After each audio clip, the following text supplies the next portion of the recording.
হঠাৎ একদিন মা মাথার ঘুরে বসে বসে চোখের পানি ছেড়ে কান্দে, আল্লাহ, একটি মাত্র সন্তান তুমি আমারে দিলা, তারে আমি ইসলামের পথে মানুষ করতে পারলাম না, কোরআন শিখাইতে পারলাম না, হাদিসের জ্ঞান দিতে পারলাম না, ইসলামের পথে রাখতে পারলাম না।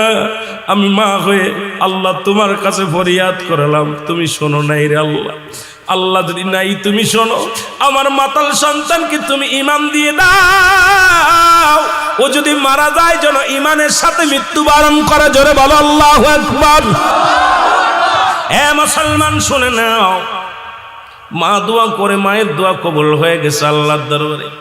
ছেলে ডাকতে বলে, মা আমি যাব হাসান বসরির কদমের মধ্যে, কিন্তু আমি উঠতে পারি না, দাঁড়াইতে পারি না, বসতে পারি না রে মা, তুমি যদি একটু হাসান বসরি আমার বাড়ি ডাকতে, আমি খাস তওবা করে নিতাম, আল্লাহ যেন গুনাহ মাফ করে দেয়। এর মা জননী দৌড়াইলেন হাসান বসরির কাছে। হাসান বসরির কদমে যা ডাকতে বলে, হুজুর,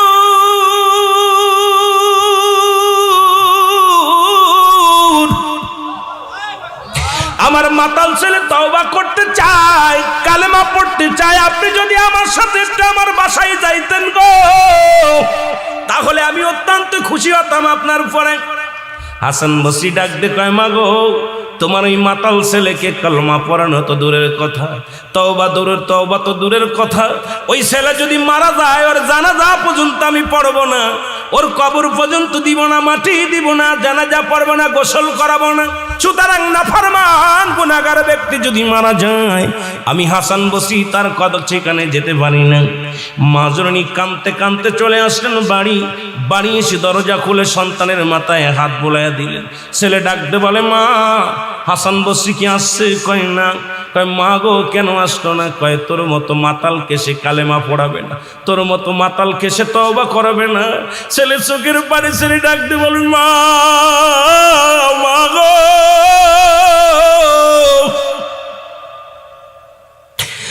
আমার মতো পাপীরে যদি দুনিয়ার মানুষ ঘৃণা করে, আমি যদি মারা যাই, জানি আমি মারা যাবো গো মা, মারা গেলে আমার এই লাশখানা কোনো গোরস্থানে শুয়াইবা না, যদি গোরস্থানে শুয়াও তাহলে গোরস্থানের মানুষের কষ্ট হবে রে মা, আমি মারা গেলে আমার গলার মধ্যে রশি লাগাইয়া টানতে টানতে জঙ্গলের মধ্যে ফেলে দিবা রে মা, নাই সমুদ্রে ফেলে দিবা, কারণ আমার মতো পাপীরে যদি গোরস্থানে রেখে দেয় অন্য ভাইয়ের কষ্ট হবে, অন্য ভাই বোনদের কষ্ট হবে। এই জন্য মা গো, আমার দেহ কানা তুমি দুনিয়ার মধ্যে কোথাও দাপন করবা না। মা একটা দাবি করে, যার দুনিয়ার মধ্যে ভুল করেছি রে মা, আমি ক্ষমা চাই।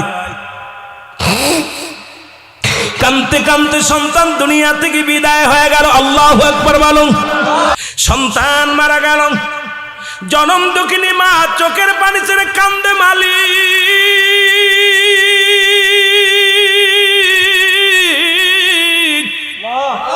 আমি অপরাধী, আমি গুনাহগার, একটা মাত্র সন্তানকে আমি দিনের বুঝ দিতে পারি নাই, সন্তান মারা গেল, এই লাশ আমি কোথায় রাখবো, এই মরা দেহখানা আমি কোথায় ফেলে দিব রে আল্লাহ। সন্তান তো বলে গেছে, মা তুমি আমার গলার মধ্যে রশি লাগাইয়া বনের মধ্যে ফেলে দিবা, নাই পানিতে ফেলে দিবা। এখন আমি কি করি? চোখের পানি ছেড়ে কান্দে। এমন সময় হাসান বসরি দরজার মধ্যে হাজির। মারহাবা বলেন না। হাসান বসরি যখন দরজার মধ্যে হাজির হয়ে গেছে, দরজা খুলে দেখে হাসান বসরি রাহমাতুল্লাহ উনি ঘরের মধ্যে হাজির হয়ে গেছে গো। ডাকতে বলে, হুজুর আপনি আমার ঘরে? কই, মা গো, তোমাকে বিদায় করে দিয়া আমি জোহরের নামাজ পড়ে যখন যাই নামাজের পর ডান হাত মোবারক মাথার তলে দিয়ে ঘুমাইছিলাম, ইলহামের মাধ্যমে শুনতে পারলাম, হাসান যে মা তার সন্তানের জন্য ক্লাতি করে রে,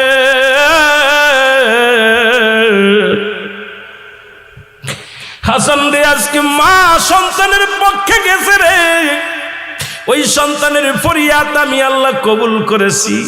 আমি আল্লাহ সন্তানের তওবা কবুল করেছি, কারণ মায়ের হাতটা আমি বিফলে যেতে দিই নাই।